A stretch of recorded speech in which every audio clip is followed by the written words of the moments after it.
Next up, we are pleased to be joined by Reid Hoffman, partner of Greylock, co-founder of LinkedIn, and co-founder of Inflection AI, and Dr. Tom Mitchell, Founders University Professor at Carnegie Mellon and co-chair of the SCSP Task Force on Generative AI, for a conversation about the future of AI and large language models. This conversation will be moderated by Ryan Heath, Axios Global Technology Correspondent. Ryan, the floor is all yours.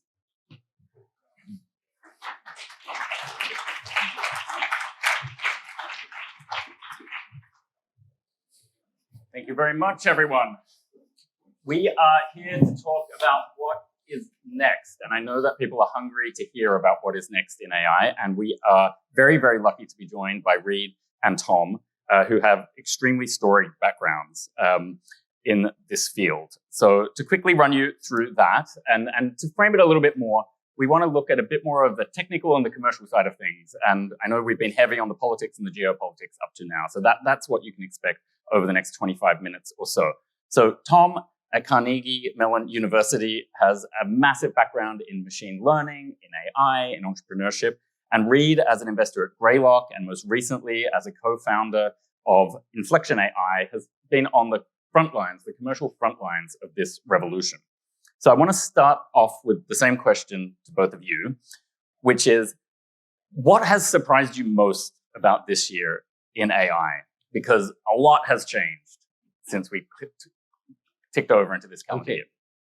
Well, I'll keep this brief because there's so many surprises, but of course, just the advent of large language models and their capabilities that you can get out of a training system to predict the next word over trillions of examples is pretty astounding.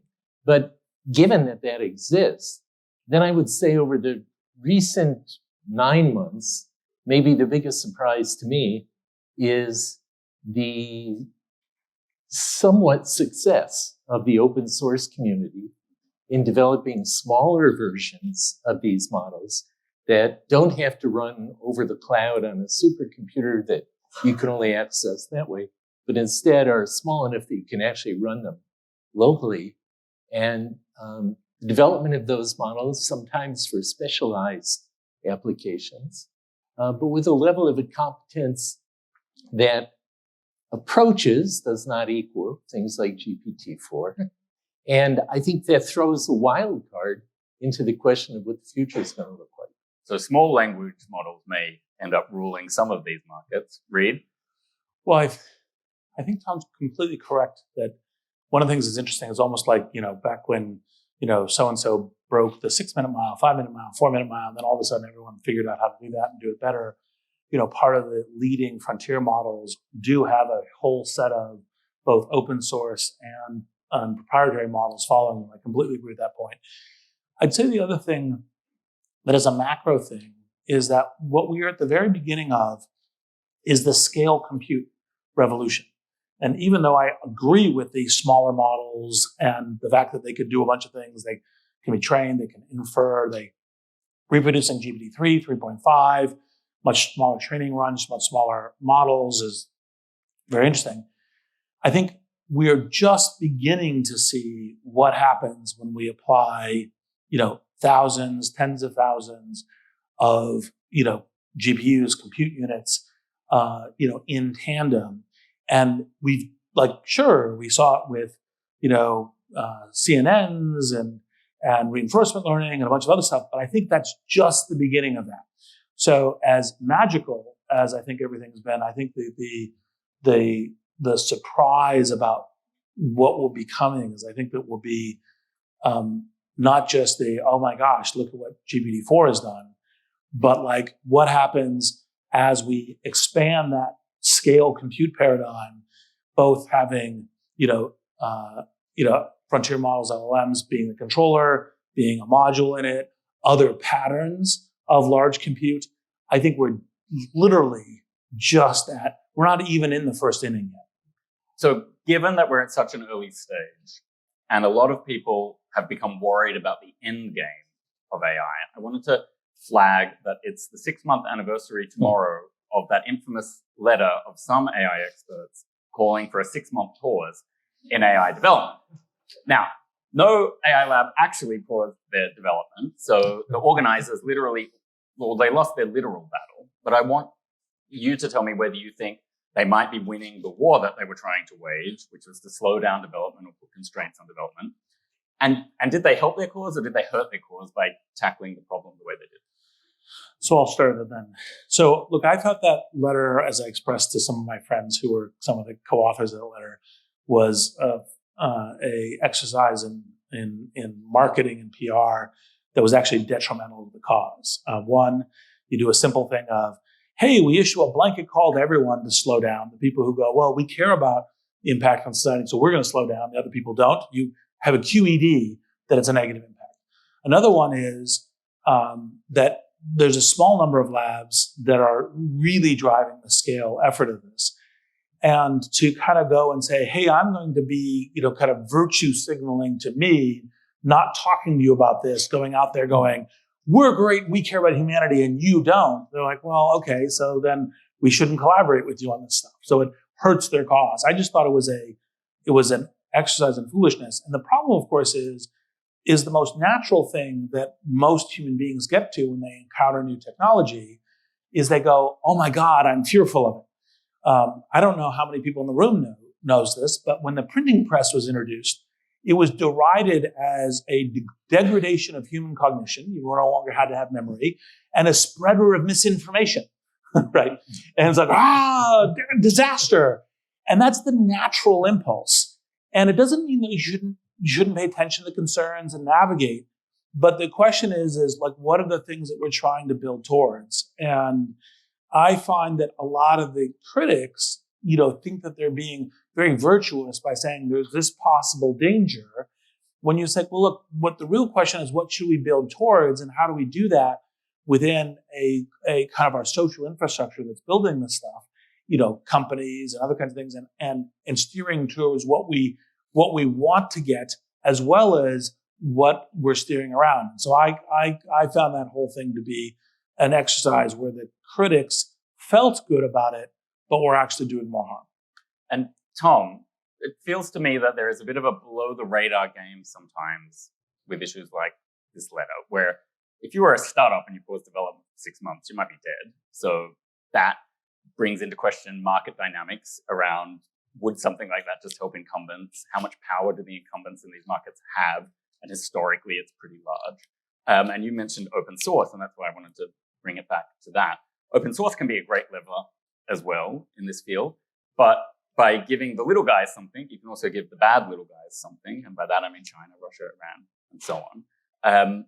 So I want to sort of tease out some of those dynamics with you and what you think about what's going on in the power games here. Yeah. Well, I think that the open source potential community there is a huge wild card in how this is all going to unfold.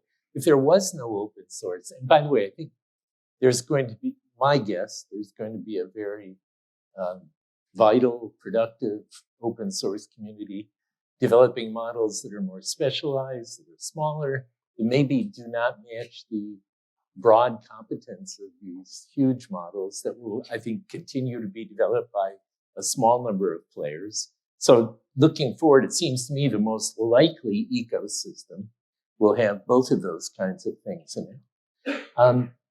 But then if you think about, say, some of the considerations of the risks of AI and how we might regulate or control for them, for the big players, it's going to be much easier to go to the big players and say, well, here are some regulations you must abide by, or, in fact, many of the big players are already suggesting on their own what they would like to abide by.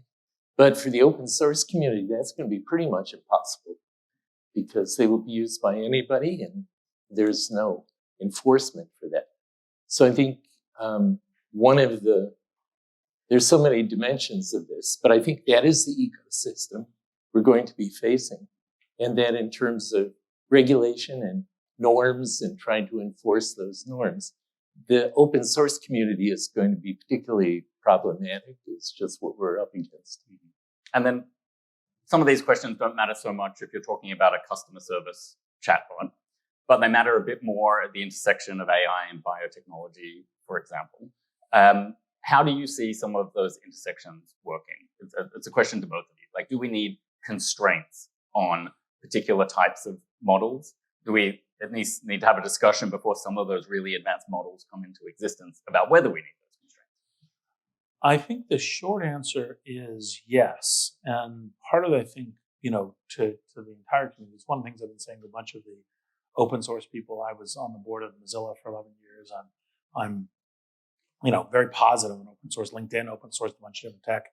But we need to have a way to say, open source gets to 100% no accountability. We need to have something that on some of these things is a little narrower, because like the worry in like, for example, take, bioterrorism is crazy people. It's not even just, Chinese or else, but crazy people go, I can now do bioterrorism much better because I know how to use, or I can be enabled by using these open source models in order to plan an attack, figure out what science, how to do it, et cetera.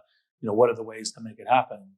Because it creates an embodied expertise in all this stuff. And it's an unknown technical problem to say, well, how do you release an open source thing that is easily retrainable to not being safe, right? That is a yet, like, no one has any idea yet about how to solve that. If we could solve it, that would change things.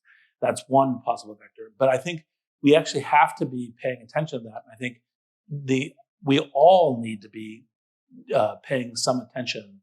And, there's the obvious thing about, we've got a set of different conflicts going on with Russia. Obviously, to a bunch of people in this room, an obvious exit strategy from Ukraine for Putin is to try to mess up the U.S. elections in 2024. You're going to have a whole stack of stuff here.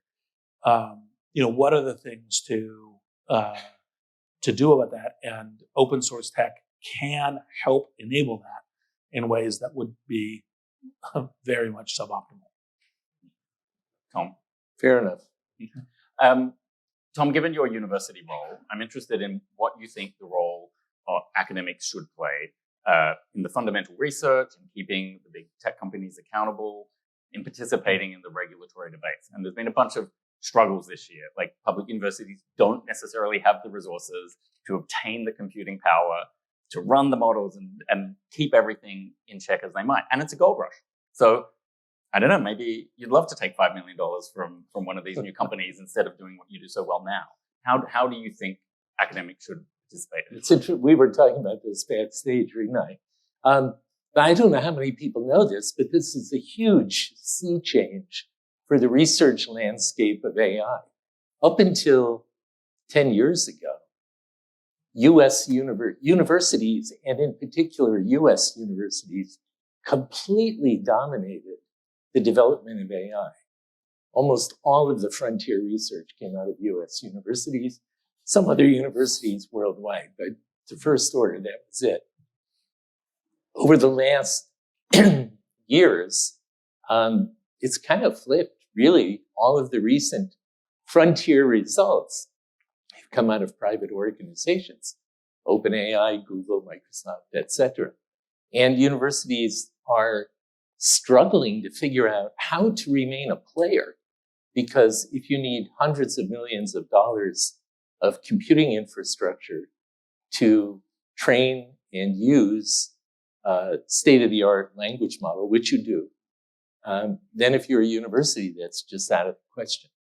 One of the things that is being considered in Congress is a recommendation by a committee called the National AI Research Resource Committee, which wrote a report recommending that the government try to address this problem by essentially funding computational resources that would be available to universities. I know there's a fair amount of support of that in Congress, although new spending seems to be a bit of an issue this year in Congress. But I think that recommendation by the National AI Research Resource Committee for government to step in and do something is going to be an important decision point for whether universities remain in the game. Look, I think it's also it's one of the part of the reason we were talking about this backstage is from both, I think, the academia and the industrial perspective, is to say how do we get a synergistic and better progress, and also making sure that we're doing the right kinds of things with the technology for society overall. And universities bring another expert point of view on what are the things to do and not to do. So getting that partnership redone is really important. It has to be some version of, say, look, where do we get a good, kind of alignment of interest? Because the question is, well, I think that it would be great for the government to provide, kind of an academic research cloud and some other things. It's never going to be quite the edge of what the companies are doing.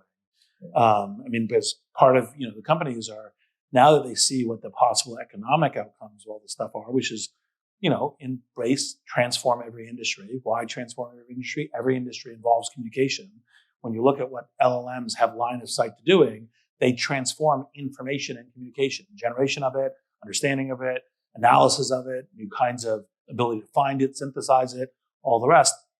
Even a steel manufacturing company, cares about this because they care about internal work, sales and marketing, et cetera. So that's what's going to happen. So the companies see it, so they are going to be building towards that. And, the good news is they are efficient developers here. But then how do we get the other considerations in as a way of building it? And one of the central ones, I think, is academia. And so that's part of the reason why when we had a few minutes in the green room, we're like, hey, let's talk about some ideas about how to solve this problem. So, hearing you talk about the way AI supercharges all these modes of operating and thinking, it reminded me that you once referred to AI as amplification intelligence. Is that the sort of thing you meant, or what did you mean by that riff? So 100%. So I, in the day that GPT-4 came out, I published a book co-authored with GPT-4. So the first book on AI, co-authored with AI, to demonstrate this. And part of what I was saying is, there's almost a misnomer. It's obviously a form of artificial intelligence, but think of it as amplification intelligence. Thinking of it as giving you superpowers for what kinds of things you do. And it will give all of us superpowers in communications. And then people say, well, but, does that, the reason why the first chapter is education is like, oh, does that destroy students because they don't write essays? And I was like, look, even with just GPT-4 the way it is, it's like, well, say I'm teaching an English class somewhere and I'm teaching an essay on, Jane Austen and colonialism. I go, well, I went to GPT-4 and I generated these 8 papers. These papers are a D+. Go do better, right? And by the way, learn to use the tools in order to make it. And by the way, you say, well, what happens with teachers? Well, actually, in fact, you can use GPT-4 today to help teachers grade, in which case they can spend more time with their students. And by the way, that grading process can be much more on-depth of, oh, you could have done this better, and you could have done this better, and this would be something to do. All of that's form of amplification. And so thinking about how do we use this as amplifiers and accomplish more of the kinds of things we want to do, the kinds of interesting work we want to do, other kinds of things. That's the lens that I think is really important, which is the reason why I published this book called Impromptu. Can I just make a comment on that? I think that's right on target, a great way to think about it. It's related to an issue that a lot of people are interested in, which is what is going to be the impact of this new AI on the workforce? Will we be replaced? Will people be unemployed as a result? And the idea of intelligence amplification is really suggesting that AI is going to assist people to do a better job at their job. And that's in contrast to, for example, robotics kinds of technology. This new language model technology is really in the knowledge work space, whereas robotics technology, the other AI technology, is in the physical world space. And the difference between those two, I would suggest probably is going to lead to a difference in which kind of AI augments and assists humans to do a better job versus which kinds of AI replaces them. If you're working on an assembly line and I get a robot, you will probably be replaced. If you're working in an office making important decisions and I give you a language model, you will probably remain in your job, especially if you learn how to use large language models. I would say that's definitely true at the top of the office, let's say. But I use law firms here as an example, so I'd be interested in your feedback. So law partners are not going to be replaced by any form of AI. But when you're doing the graduate work and most of your job is sitting in a basement, sort of going through documents, you're not going to be needed to do that sometime soon. So I wonder, do we run the risk of breaking or emptying out some of our talent pipelines where we're always going to need the people at the top, but we fail or cease to invest in the people at the bottom and the middle because the AI comes in and that works in the short and the medium term, and then you've got a broken pipeline at the end of it. Is that a risk? Well, I think those folks will also be using AI to do stuff. And I do think that part of what happens is, like today, if you say I'm working in the basement looking through thousands and thousands of pages, you're like, yeah, I'm not going to be spending hours and hours doing that. But what I will be doing is saying, okay, I'll be using the AI tool to try to figure out what are the best pages to be looking at. Like my job will transform, right? And by the way, that's good, because simply going, I'm reading through all the pages is not necessarily the best use of time. Whereas actually, in fact, what the job is now is I take the tool out and the tool goes, I do a bunch of different queries and prompts, and I kind of go into this and I go, oh, I should really pay attention to these 5 pages, these 10 pages, et cetera. I'll do this kind of summary. Then I'll start thinking about okay, I'm thinking this, and I'm using, because this is one of the ways that I use AI tools. I go, here's an argument. What's the counter argument? And then I look at the counter argument and go, okay, I knew points 1, 3, and 4, but 2, I should tune up a little bit more what I'm doing. They can all use it too. Yep. Now, we were running a bit over time, so we're going to wrap up reasonably soon. So I guess this is a final question. When I think about our government institutions and certainly our global and multilateral institutions, they just weren't really built to cope with technology that innovates in almost real time. So I'm wondering, do you have any views on what types of conversation, if there needs to be new forms of partnerships that we're going to have to invent in order to cope with the sort of technologies that you understand all too well are coming? Sure. I would say, thinking about how government should respond, I would say the key principles to follow are, number one, most regulations that need to occur are really at the application level. AI applied to self-driving cars will need to be regulated in some way, but it'll be a very different way from AI applied to medical diagnosis. So if we're going to regulate, primarily that should be at the application level. Principle 2, there will be some rather generic technologies like foundational models. And for those, it's going to be tough to regulate, but what we can do is the equivalent of what we do on food labels, nutrition labels for food. What's in here? What are the capabilities? How was it built? What kind of data was it trained on? What kind of accuracy does it show at different tests? Second principle. Third principle, the world is moving very fast. By the time you pass a law, it's going to be based on assumptions that are out of date. Therefore, we need to come up with a scheme that's very robust to a rapidly changing environment. One specific idea that I know is floating around DC and has got some traction is to create the equivalent of what was created when computer viruses became a big deal, which was a separate third party that had 2 functions. One was to detect and advertise the existence of new computer viruses. And 2 was to collect and disseminate best practices for dealing with them. I think with the election coming up, if you imagine having a similar organization targeted to detecting and reporting adverse AI events like deep fake videos of candidates for office and collecting and disseminating best practices, these things would go a long way. Things I would add, I completely agree. As one, a couple of frames. So one is that part of the key thing is getting the kind of technical talent in the mix. I think it's kind of surprising we don't have a Secretary of Technology, right? Technology is driving stuff. Like just because this is what the cabinets have been for, decades, doesn't mean that you shouldn't evolve that. And it isn't. Look, I think the Obama White House did a great innovation with CTO, U.S. Digital Service. Those are all great. We should be amplified. But like something along the depths of that and getting, technical resources and discussions in the room. It's one of the reasons why the kind of making sure academia stays current and on the right side, because it's easier to say, well, academia has a independent, kind of more objective point of view that might not have a conflict of interest. And that's part of the reason why as a society, it's very important to keep that in the mix in a very good way.